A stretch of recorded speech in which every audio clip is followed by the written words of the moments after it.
Olá pessoal, eu sou o Mário Trentin, vamos para mais um PMOcast. O assunto de hoje é o Disciplina Agile, tão famoso aí, conhecido, hot topic, todo mundo falando sobre Disciplina Agile. E o que será que é então esse Disciplina Agile? Para que serve? Realmente é uma tendência, alguma coisa importante, né? Isso que nós vamos discutir aqui nesse episódio. Bom, vamos lá. O Disciplina Agile é um toolkit, então um conjunto de ferramentas, né? Uma grande caixa de ferramentas. Essa é uma primeira distinção, porque muita gente às vezes confunde com um framework como Scrum ou alguma abordagem específica como Kanban. Você tem muita coisa dentro do mundo ágil, né? Eu já até gravei alguns vídeos lá no YouTube sobre agilidade, híbrido, sobre a diferença entre ágil e tradicional. E uma das coisas que a gente observa é que o movimento ágil ele tem crescido cada vez mais, obviamente, e tem evoluído também, né? Por quê? Porque as abordagens tradicionais, elas continuam tendo a sua aplicação nos tipos de projeto em que temos estabilidade de requisitos e nos tipos de projeto em que nós temos um escopo pré-determinado, um escopo fixo. E a realidade, a velocidade, volatilidade, incerteza que tem envolvido as organizações leva cada vez mais à experimentação, ao desenvolvimento de projetos a partir de requisitos que talvez não estejam claramente conhecidos no início, não estejam claramente pré-determinados, e neste contexto as abordagens ágeis elas são muito interessantes, né? Vamos dizer aí, muito superiores, porque você tem uma gestão de mudanças mais rápida, repriorização, o engajamento com os stakeholders, a autonomia da equipe, e tudo isso está relacionado ao Manifesto Ágil. Então, o Manifesto Ágil tem lá os seus princípios e valores, e a partir dele, podemos pensar assim, várias abordagens, frameworks foram desenvolvidos ali, como Scrum, Kanban, Safe, Extreme Programming. E aí, onde é que entra o Discipline Agile nesta coisa toda, né?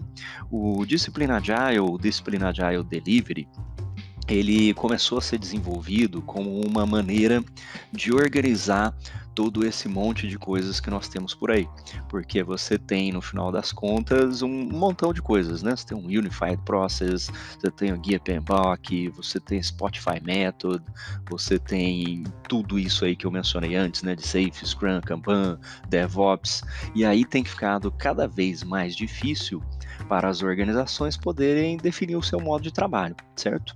Então, o mindset, o pensamento do Discipline Agile, está organizado no que chamamos de princípios, as promessas, né, ou os comprometimentos e as orientações, ou guidelines.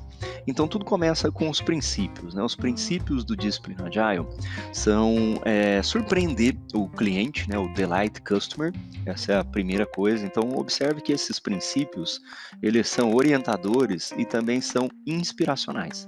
Então, Delight Customers, surpreender o cliente, né? Inspirar o cliente, fazer muito mais ali do que é pedido para ele, vamos pensar. O Be Awesome, que leva a essa questão de você fazer o seu melhor, mas também de autonomia. O Context Counts, então o contexto deve ser levado em consideração, quer dizer, não existe uma única ferramenta, um único framework, uma única forma, né? Você precisa ser pragmático, que é o nosso quarto princípio. Então, terceiro, considerar o contexto. O quarto, ser pragmático. O quinto é muito interessante, né? Que é o choice is good, que a decisão, né, a escolha é boa. Então, você ter diferentes métodos, você ter a sua caixinha de ferramenta ali cheia, não é uma coisa ruim, é uma coisa bacana, porque isso significa que você pode usar aquela abordagem mais adequada dependendo do que é o seu projeto. E aí começamos a entrar nas coisas importantes aqui, vamos dizer agora, né? O próximo princípio é otimizar o fluxo. Então, essa ideia de ter um fluxo de valor, né? O próprio value stream, você fazer o seu business increments, business value increments, você ter uma organização em torno de um value stream é uma coisa que muitas organizações já vinham se preocupando nos últimos anos. O próprio professor Finocchio com o método TACT, e isso também vai de metodologias Lean e uma preocupação cada vez maior de que os gerentes de projeto e as equipes de projeto eles não têm um foco somente na entrega, ou seja, naquele output, na saída, no resultado, mas sim no que nós vamos fazer com aquilo, né? Qual é o grande objetivo de valor, de benefícios e como que nós vamos tangibilizar isso aí. Quer dizer, eu entrego uma coisa, por exemplo, eu entrego aqui uma mesa de desenhar, né? Uma mesa digitalizadora, mas ela sozinha é um output, uma saída, não faz nada. Então, o que eu posso fazer com essa mesa digitalizadora, né? Eu posso criar novas capacidades. Então, outcomes, new capabilities. Então, eu vou poder fazer aulas melhores com isso, né? Fazer aquelas aulinhas desenhadas lá no YouTube. Então, isso me cria uma nova capacidade, um new capability.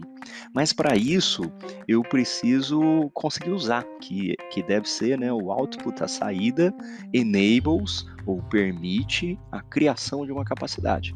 Então, se eu comprar uma mesa digitalizadora, mas eu não tiver treinamento sobre como usá-la, não tiver técnica, enfim, algumas coisas ali, eu não vou poder melhorar as minhas aulas.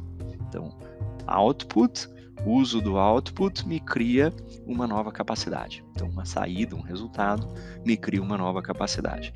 Agora que eu tenho a capacidade de dar aulas melhores, qual que é o benefício disso? É só dar aulas melhores? E aí, fica por isso mesmo, né?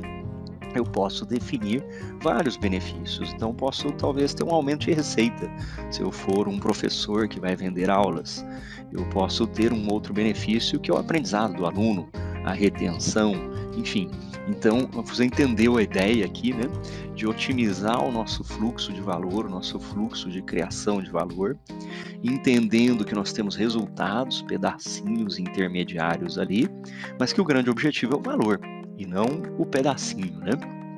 Então esse princípio de Optimize Flow é muito interessante, combinado ao próximo princípio, que é a organização em torno de produtos e serviços. Então entender agora um Product Management, uma gestão de produtos, pode ser um Application Lifecycle Management, um Product Lifecycle Management, a percepção de que o produto, o serviço, o resultado do projeto, ele pode ser permanente, né? Então, o projeto é temporário, mas o seu resultado continua depois na organização. Ele passa para operações, tem uma transição, sustentação, manutenção, tem o business as usual, né? Então, se você está, por exemplo, construindo um novo site de e-commerce como a Amazon, aí você tem a organização em torno do produto, porque não adianta você fazer uma coisa que é sucesso do projeto, mas que depois vai ficar muito caro de manter, atualizar, sustentar. E aí você vai fazer a transição disso aí.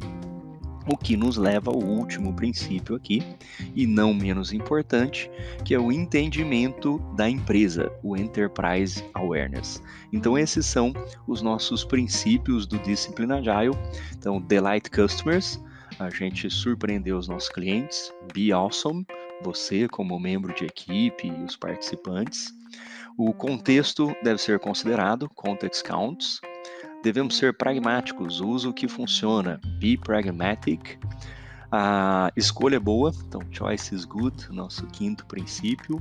Optimizar o fluxo, otimizar o flow. Organizar em torno de produtos e serviços. E o nosso oitavo princípio, o Enterprise Awareness. E aí vem as promessas do Discipline Agile, que também é muito interessante, né? Então, nós prometemos, eu acho isso fantástico, né? Prometemos criar uma segurança psicológica. Create Psychological Safety e Embrace Diversity. Nós vemos em todo o livro de liderança, em todos os estudos de Harvard Business Review, tudo falando sobre liderança e pessoas, que a segurança psicológica, a pessoa está num ambiente ali que ela se sente reconhecida, que ela se sente segura, é extremamente importante. E essa dinâmica de pessoas, eu acho que é talvez uma das maiores contribuições do movimento ágil, do manifesto ágil, das abordagens ágeis, e o Discipline Agile consolida isso muito bem. E nossa segunda promessa é acelerar a realização de valor.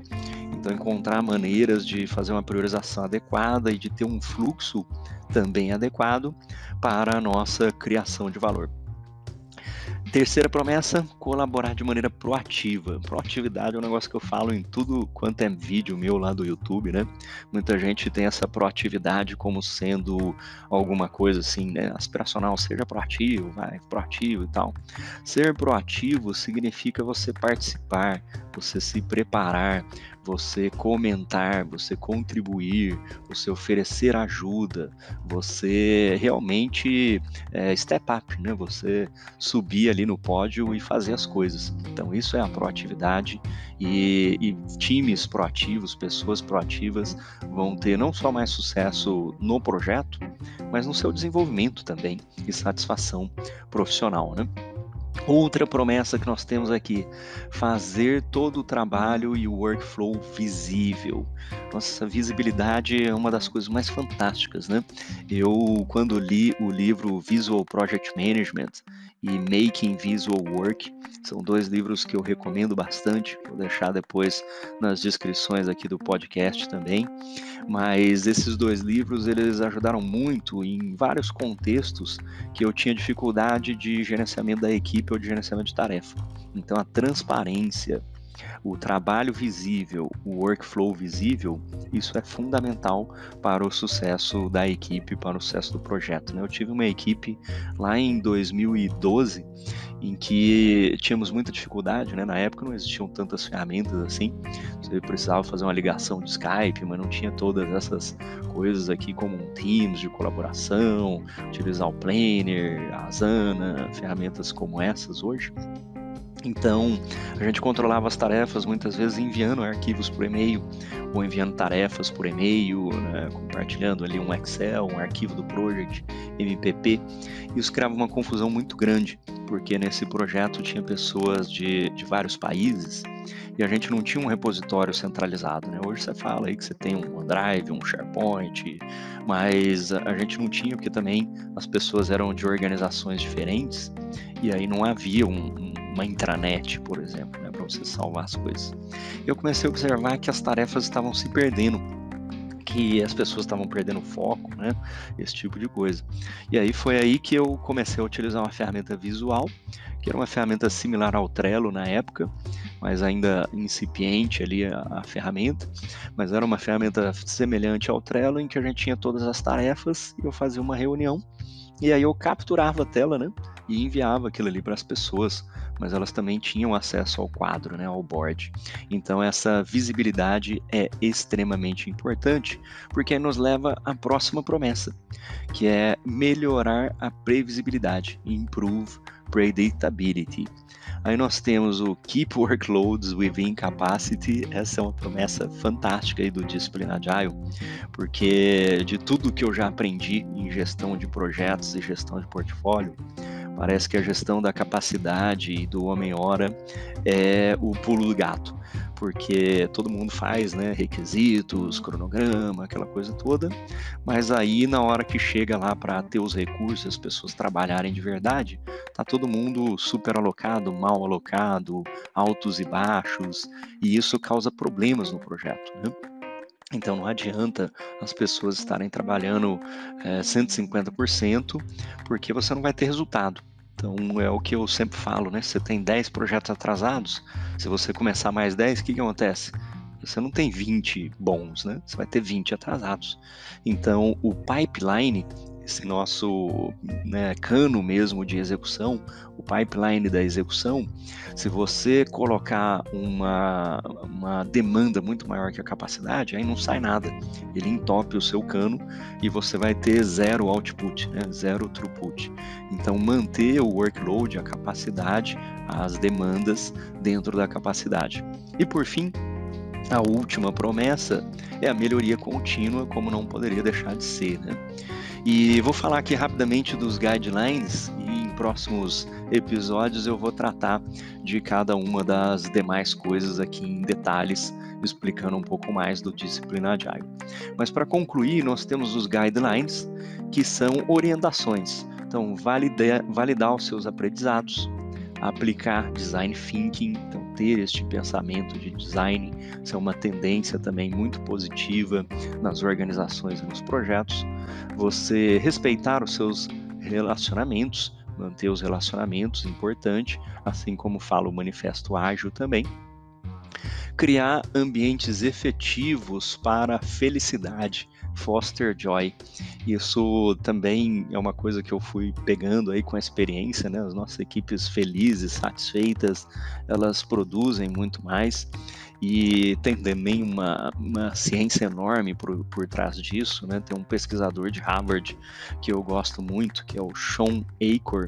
Ele tem um livro que é A Felicidade de Harvard, ou o Método Harvard de Ser Feliz, em português, que é muito legal, porque ele mostra que o estado de pensamento nosso, né, como pessoas e das nossas equipes, influencia o nosso futuro ali como um todo, né, de resultados. Isso é muito importante.